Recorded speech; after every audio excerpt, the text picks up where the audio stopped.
அதே நபி ஸல்லல்லாஹு அலைஹி வஸல்லம் அவர்கள் கணக்கு போடல அப்படிங்கிறது ஒரு சந்தேகம் வரும்.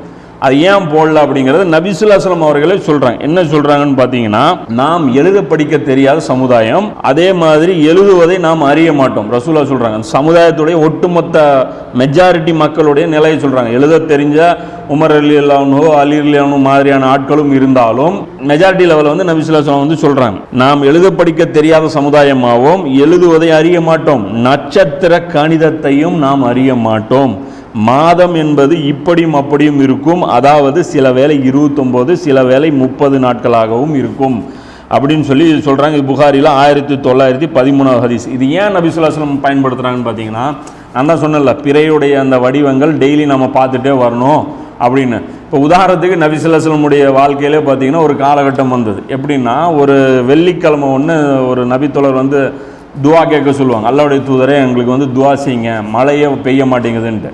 அப்போ நபி ஸல்லல்லாஹு அலைஹி வஸல்லம் அவங்க துவா செய்வாங்க. ஒரு வாரத்துக்கு மழை பெய்யும், ஒரு வாரத்துக்கு தொடர்ச்சியாக மழை பெஞ்சுக்கிட்டே இருக்கும். அடுத்த வாரம் வந்து துவா செய்வார் அவர். என்ன அப்படின்னா, அல்லாஹ்வுடைய தூதரை துவா செய்யுங்க, எங்களுடைய கால்நடைகள்லாம் வந்து அடிச்சுட்டு போகுது, தண்ணி வந்து அவ்வளோ போகுது அப்படின்னு சொல்லி துவா செய்யும்போது ரசூலுல்லாஹ் சொல்லுவாங்க, மழையை வந்து நிறுத்துறதுக்காக வேற பகுதிக்கு திருப்பி விடுறதுக்காக நபி ஸல்லல்லாஹு அலைஹி வஸல்லம் துவா செய்வாங்க. அப்போ இந்த ஒரு வாரம் வந்து சந்திரன் வந்து வெளியே வந்திருக்குமா, கண்ணில் தெரிஞ்சிருக்குமா, தெரிஞ்சிருக்காது. அப்போ அது 25வது நாளாக மாட்டிச்சுன்னு வைங்க, என்ன ஆகும்? 25க்கும் வானத்தில் என்ன நடக்குதுன்னு தெரியாது, 26க்கும் தெரியாது, 27க்கும் தெரியாது, 28க்கும் தெரியாது, 29க்கும் தெரியாது, 30க்கும் தெரியாது, அடுத்த மாதம் 1ஆம் தேதிக்கும் தெரியாது. அப்போ மாதம் எங்கே முடியுது எங்கே தொடங்குதுன்னு தெரியாது. இதே கணக்கு தெரிஞ்சிருந்தா, ரசூலுல்லாஹ் அதுதான் சொல்கிறாங்க, இதே கணக்கு தெரிஞ்சிருந்தா மேகமூட்டம் இருந்தாலும் நாம் சரியாக கணக்கு போட்டிருக்கலாம். மறைச்சிருந்தாலே, அதாவது 25லிருந்தே மோடம் போட்டுருந்துச்சுன்னா, டெய்லி மோடம் போடுதுன்னு வைங்க, இதே நான் சொல்லக்கூடிய அந்த ஒரிஜினல் கதையும் கூட 28வது நாள் உங்களுக்கு வானம் கிளியராக இருந்தால் தான் தெரியும், வானம் மூடி இருந்ததுன்னா தெரியாது. அப்போ உங்களுக்கு என்ன ஆயிரும்னா சந்தேகம்தான், இது இந்த மாதம் வந்து 30ஆ 29ஆங்கிறது தெரியாது. இப்போ அதை தான் இங்கே நபி ஸல்லல்லாஹு அலைஹி வஸல்லம் சொல்கிறாங்க, நமக்கு எழுத படிக்கவும் தெரியாது, நமக்கு வந்து விண்கலையும் அந்த நட்சத்திரத்துடைய அந்த எண்ணிக்கை அந்த கால்குலேஷன் பண்ணுற அந்த மெத்தடும் தெரியாது, அதனால் மாதங்கிறது இப்படியும் இருக்கும் அப்படியும் இருக்குங்கிறாங்க. ஆனால் இன்றைக்கி என்ன அப்படின்னு பார்த்தீங்கன்னா, நாம் வந்து அப்டேட் ஆகிட்டோம். நாம் மட்டும் இல்லை, நபி ஸல்லல்லாஹு அலைஹி வஸல்லம் அவர்களுக்கு பிறகு சஹாபாக்களே வந்து இந்த விண்கலை எல்லாமே கற்றுக்கிட்டாங்க.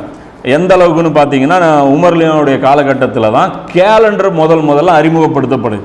இந்த ஹிஜ்ரி அடிப்படையில் ஒரு டேட்டு வந்து எழுதக்கூடிய, வருடத்தை குறிப்பிட்டும் மாதத்தையும் குறிப்பிட்டும் தேதி எழுதக்கூடிய அந்த வழிமுறை வந்து உமர் ரலியல்லாஹு காலகட்டத்தில் தான் இது ஆரம்பிக்கப்படுது. இது ஹாக்கிமில் பார்த்தீங்கன்னா 4687வது ஹதீஸாக இது இருக்குது.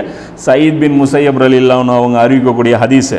உமர் ரலியல்லாஹு அன்ஹு அவர்கள் மக்களை ஒன்று திரட்டி இந்த தேதியை வந்து எப்போ இருந்து தொடங்கலாம் அப்படின்னு சொல்லி ஆலோசனை பண்ணுறாங்க.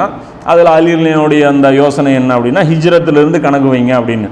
அப்போ ஹிஜ்ரத்திலிருந்து முதல் தேதி ஹிஜ்ரி 1 தான் இஸ்லாமிய காலண்டருடைய முதல் நாள். அவங்க கிமுன்னு ஆரம்பிக்கிறாங்களா, அது மாதிரி நமக்கு என்ன, ஹிஜ்ரிக்கு முன் ஹிஜ்ரிக்கு பின், இதுதான் நம்முடைய கணக்கு. அப்போ ஹிஜ்ரி 1ஆம் தேதியிலிருந்து கணக்கு வச்சு கால்குலேட் பண்ணுறாங்க. அப்போ இது கால்குலேட் பண்ணுறது எப்படின்னு பாருங்கள், உமர் ரலியல்லாஹு உடைய ஆட்சி காலத்திலிருந்து பின்னாடி 16 வருஷம் கால்குலேட் பண்ணுறாங்க. அப்போ இந்த பேக் கால்குலேஷன் எப்படி சாத்தியம்னா, அந்த விண்கலை அப்போ அவங்க தெரிஞ்சுக்கிட்டாங்க. அப்போ அது தெரிஞ்சனால தான், ஏன்னா ஒவ்வொரு மாதத்துடைய 29 30ஆம் நாள் மேட்ச் பண்ணும்ல, இது சாதாரண வேலை இல்லை. பேக் கால்குலேஷன் வந்து ரஃபாக போட்டுற முடியாது. இவங்க வந்து கேலண்டர் போடணும்னா அந்த நாள்லேருந்து ஆரம்பிச்சிருக்க வேண்டியது தானே. அதாவது இவர்களுக்கு அந்த கால்குலேஷன் தெரியாமல் இருந்திருந்தா எங்கேருந்து ஆரம்பிச்சிருப்பாங்க, எப்போ இவங்களுக்கு கேலண்டர் போடலான்னு முடிவு எடுத்தாங்களோ அந்த நாள்லேருந்து இப்போயே முன்னாடி அடுத்த மாதத்துலேருந்து வரக்கூடிய வருஷத்துலேருந்து நம்ம கால்குலேட் பண்ணிக்கலாம் அப்படின்னு இருப்பாங்க. ஆனால் அவங்க பேக் கால்குலேஷன் எப்படி 16 வருஷத்துக்கு பின்னாடி இருக்கிற டேட்ஸ் எல்லாம் அவங்க தீர்மானித்தாங்கன்னு பார்த்தீங்கன்னா, அந்த சூரியனுடைய அந்த ரொட்டேஷன் இது எல்லாமே அவங்க வந்து கற்றுக்கக்கூடிய அந்த டெக்னாலஜிக்கு வந்துட்டாங்க. ஏன்னா அந்த டெக்னாலஜிலாம் எங்கே இருந்ததுன்னு பார்த்தீங்கன்னா, அந்த பாலஸ்தீனில் இருந்தது. அந்த பாலஸ்தீனில் வந்து அந்த விண்கலை தெரிஞ்சவங்க அவங்களாம் இருந்தாங்க. அந்த நேரத்தில் பாலஸ்தீன்லாம் உமர் ரலியல்லாஹுடைய ஆட்சிக்கு கீழே வந்துருச்சு. அப்போ அங்கே இருக்கக்கூடிய அந்த கல்வி நாலேஜ் எல்லாமே எடுத்து மிகப்பெரிய லெவலில் அவங்க வந்து இம்ப்ரூவ்மெண்ட் ஆகியிருந்தாங்க. அந்த அடிப்படையில் இது ஒரு சான்றாக கிடைக்குது. சஹாபாக்கள் வந்து கணக்கு போட்டு அந்த சொல்லக்கூடிய அந்த விஷயத்தை வந்து அவங்க வந்திருந்துட்டாங்க அப்படிங்கிறது. அப்போ இது கணக்கிடுவது வந்து குரானுக்கு மாற்றம் கிடையாது. குரான் வந்து இது வலியுறுத்துது, கணக்கு போட்டுக்குங்க, அறிவு இருந்ததுன்னா யூஸ் பண்ணிங்க, உங்களை வசப்படுத்தி கொடுத்ததுக்காகத்தான் அதை ஒரே மாதிரி ஸ்பீடில் நான் வந்து அதை செட் பண்ணியிருக்கேன் அது ப்ரோக்ராம் நான் பண்ணதே உங்களுக்கு யூஸ் ஆகணுங்கிறதுக்காகத்தான் அப்படிங்கிறத அல்லாஹ் வந்து இந்த இடத்துல சொல்கிறான்.